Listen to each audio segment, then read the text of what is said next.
And we'll start just 1 second. Everybody has a chance to get to their seats. Charlie has promised to stop tapping the Coke can during this session. I only did that when somebody else was talking.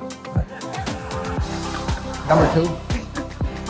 I have a friend whose grandmother used to say that she couldn't understand why people got into envy, jealousy, because it was the only one of the sins that you could never possibly have any fun at.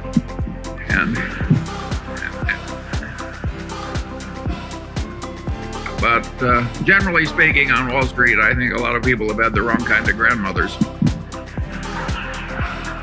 I think few business operations have ever been constructed to require so little continuing intelligence in corporate headquarters.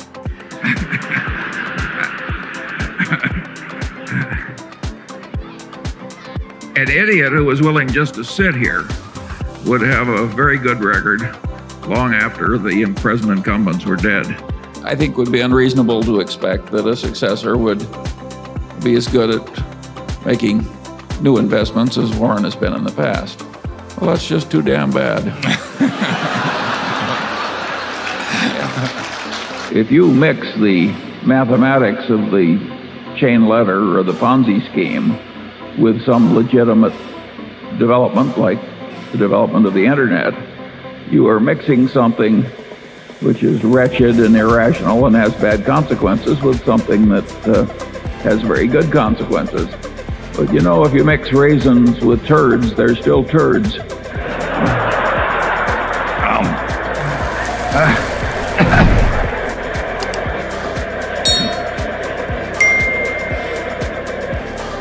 That's why they have me write the annual report. I would rather throw a viper down my shirt front than hire a compensation consultant. You want to develop a good character and good mental habits, and you want to learn from your mistakes, every single one, as you go along. And of course, you particularly want to avoid evil or seriously irrational people, particularly if they are attractive members of the opposite sex. That can... Charlie knows more about this. The expert. Our situation in looking for this help reminds me of an apocryphal tale about Mozart. And a young man of 25 or so once asked to see Mozart, and he said, "I'm thinking of starting to write symphonies, and I'd like to get your advice." And Mozart said, "Well, you're too young to write symphonies."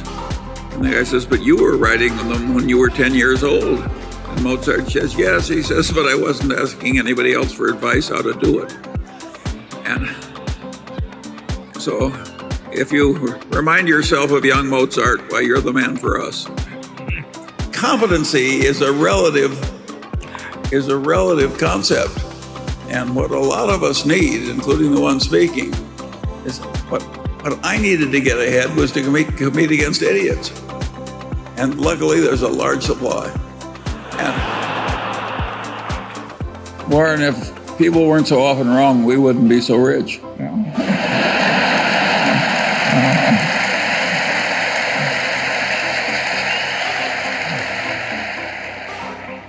He's finally explained it to me. Okay. I do think they created something that was probably unwise. They got countries in there that shouldn't have been there. You can't form a business partnership with your shiftless, drunken brother-in-law, you know. I mean, you have to make your partnerships with somebody else. And I think they lowered their standards a little, and it's caused strains. I think everything here is off the record, understand? what you don't want to be is like the man when they held his funeral and the minister said, "Now it's the time for somebody to say something nice about the deceased." And nobody came forward. And nobody came forward. He said, surely somebody can say something nice about the deceased. And nobody came forward. And finally one man came up and he said, well, he said, his brother was worse. Yeah.